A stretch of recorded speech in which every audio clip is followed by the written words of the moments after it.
Hi, everybody.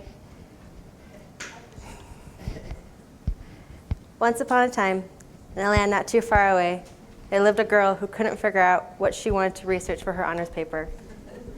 Until one day, her instructor told her to write about something she considered extremely important. Hi, my name is Krysten Stoker, and I am a fairy tale enthusiast. The Cinderella story particularly was very, very important to me, and especially to my heart, and eventually it actually saved my life. High school was never a good age for me, and I'm pretty sure for much of you it wasn't either. I had moved to the small town of Pullman, Washington, one day before my first year of middle school. Even 3 years after living there, I was still considered the new kid on the block. No one talked to me, no one interacted with me, and the very few times I ever pulled myself out of my shy self ended in disaster. I was becoming increasingly depressed, and the situation was getting far worse and out of hand. My parents, starting to notice this, associated me with a counselor, whose first question she asked me was, "What was your favorite fairy tale?" I immediately told her it was Cinderella. Seeing me light up, it was then stated that Cinderella was a way to get me back onto my feet. As I grew older, this enthusiasm increased, and I began to look at different variations, different stories, which later led me to my honors project thesis paper, which was how Cinderella reflects culture over a time period, and kind of in the gist of that. A Cinderella story has, much like other stories and fairy tales, has lessons and morals to it. Now, you will actually have to critically think, here we go. You will actually have to critically think to find these morals and lessons. It's not going to be there in the middle of the page. This sort of critical thinking that I had to develop as I was reading my many stories led to me doing a sort of personal analysis of over 60 different variations of Cinderella. And I'm telling you, don't read all that in one winter break. It's not easy at all. As I kind of developed this idea of reading all these different stories, I was able to kind of vast myself out, which later led me to believe, or to actually see, that a lot of these morals and lessons that I've been finding into my research were being distracted by ideas such as gender differences and racial diversity. And this was kind of distracting from the story of its time and place, and because they were very much considered major issues, which I didn't mind. While there are many different variations of Cinderella that reflect all these different cultural ideas, they are basically subjected to gender differences and racial diversity. Everybody knows a woman, right? You have two characters that play Cinderella. You have our passive heroine, and according to Marian Warner, author of From the Beast to the Blonde, they are monsters in a female shape. While women do consistently play a majority part of the Cinderella story, they consist of these two characters. Your passive heroine is very foolish and naive and has absolutely no ambition or any indication of saving herself or asking for outside help. Now, when women are ambitious or wise, they tend to take on that very evil sort of look.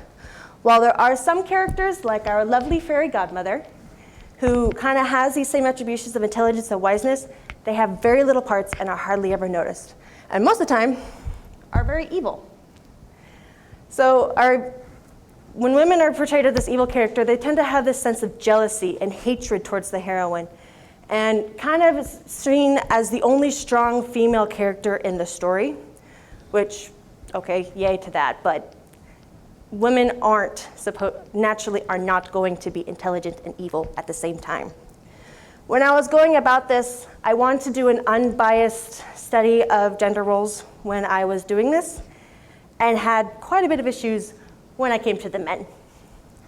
Men, everywhere I read, stated that they were dominating. They were always on the woman's thoughts. According to my personal analysis, completely different. There are two characters that are played in the Cinderella story, the father and the prince. Occasionally, sometimes three, but it's the majority of these two. The father, he's usually not there. He's either dead at the beginning of the story or not mentioned again after the introductions.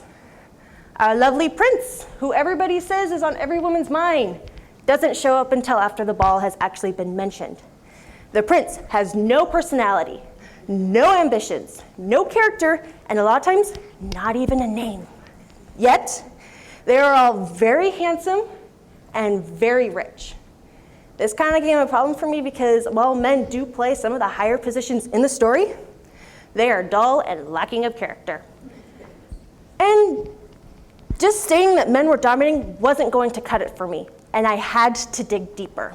I was throwing myself into my research, trying to find these answers that maybe men could actually be belittled as a sex. And I wanted to search for this, and gallantly searching. One problem, I found absolutely nothing. Nothing anywhere. Even when I was with my mentor and we spent quite a bit of time looking for anything, there was nothing. While there was very, very little stating that men were actually dominating, absolutely little that men could actually be considered a lower sex. Now this kind of confused me because this completely disrupts my unbiased section, and I had to either look at the answers in my personal analysis or completely abandon the ideas altogether. One commonality I did find between the two sexes was this idea that they were white. Cinderella in books and in media form is often portrayed as being white, blonde, and blue-eyed. And many of our associates kind of follow this idea. Now, we live in a world that is not mainly white. You have different cultures, different varieties, different races, and this should be, and much of the time, it is portrayed in many Cinderella stories, but it's not portrayed at all a lot of times. One of my favorite Cinderella stories is the Rodgers and Hammerstein's 1977's Cinderella, which does portray an African-American Cinderella and a Filipino prince. The only noticeable characters you will ever find in that movie is the king, the stepmother, one stepsister, and our hilarious manservant over here in the corner. Kind of seeing this, it kind of, I guess in a way, kind of sparked my idea. And then I came across this article by Duday Stewart. It's 2015, Cinderella doesn't have to be blonde. And this suited it perfect. The prince tells Ella that he said he and his buddies are hunting stag because it's what is done. She argues that just because it's always been done a certain way doesn't mean it can't change. Cinderella does not always have to be portrayed as white. And as in the Rodgers and Hammerstein's version, she is not. Yet, majority of the time, we only find a Cinderella story. And Cinderella doesn't always have to be white. And although in my personal study, 65% of the Cinderellas are white, there are over 300 different variations in Cinderella, and not all of them are white. I wish I could read them all, but I can't exactly read over 300 Cinderella stories in one winter break. And so I had to resort to the few that I already had. But it brought me to this conclusion that maybe women, although are kind of associated with being white, maybe there's a different reason to the reason why. And that drove me into the 3 stories which I called my baseline stories, which consisted of 1697's Charles Perrault's Cinderella, 1950s Disney, and 1998's Ever After. I'll start with Charles Perrault's first. Charles Perrault was sort of reflecting his version of in France, right post-Revolutionary War, French Revolutionary War. Now it's kind of got me an idea of, okay, you're not going to really find any race differences in there because it's too early for really people to interact of anything. And so that kind of makes sense. Although with the problem with that is that, there we go. People were kind of taking this idea that, okay, women also were not subjected to be superior. And initially, the Cinderella story was meant to teach children at a young age, because it was their level of getting down to them. It was to teach them to have hope and to never give up, because something good will happen. And then there's 1950s dancing Disney with singing mice and flying, whatever, little birds around. This one, Disney was meant to reflect Charles Perrault's story, because it wasn't bloody like the Grimm's tales. And so with that, it was meant to,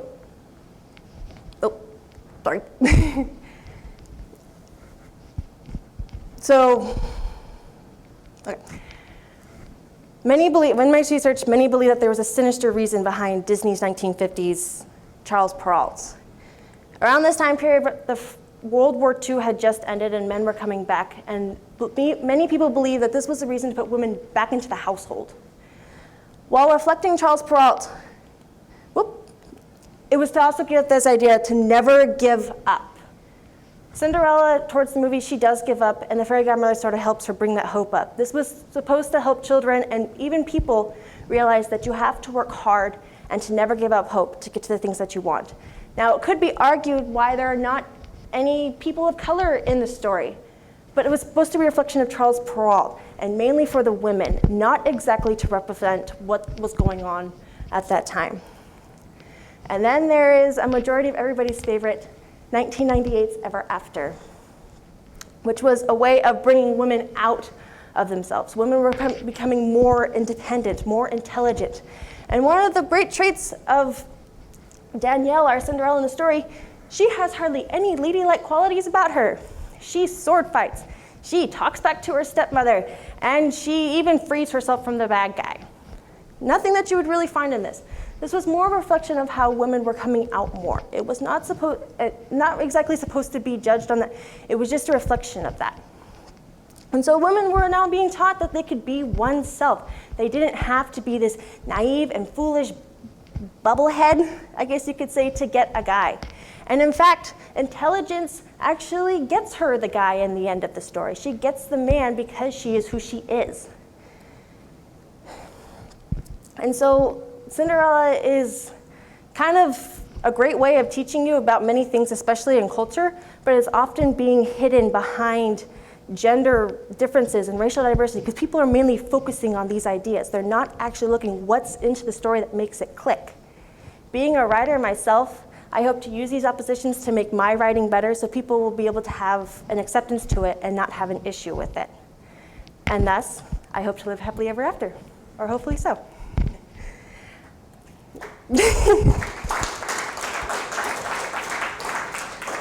I would also like to have a special thanks to my mentor, Maya, who's in the back here, who was able to deal with me after all of my fun stuff, and for Kathy Hunt, who sort of led me to her. Questions? So besides yourself, saying that there is hope, I mean, I look at a lot of this and think how much of this is because men were writing these stories, and now a whole new generation of people are coming with the power to write. Do you think we'll see change? And what might that change look like? I actually do believe we see change. When I was actually doing my personal analysis, I actually looked at the different authors that were there, and a majority of them were men. A lot more of the ones where women actually did come out more were with women, were written by women. So I see that women could, like with women writers, they could potentially like kind of make a balance between the men and women in the story. You see a great example of that in video games. So Yes. more and more women are becoming gamers and designers. They didn't see themselves reflected in the characters, and we're seeing that change. So keep it up. Thank you. Yes.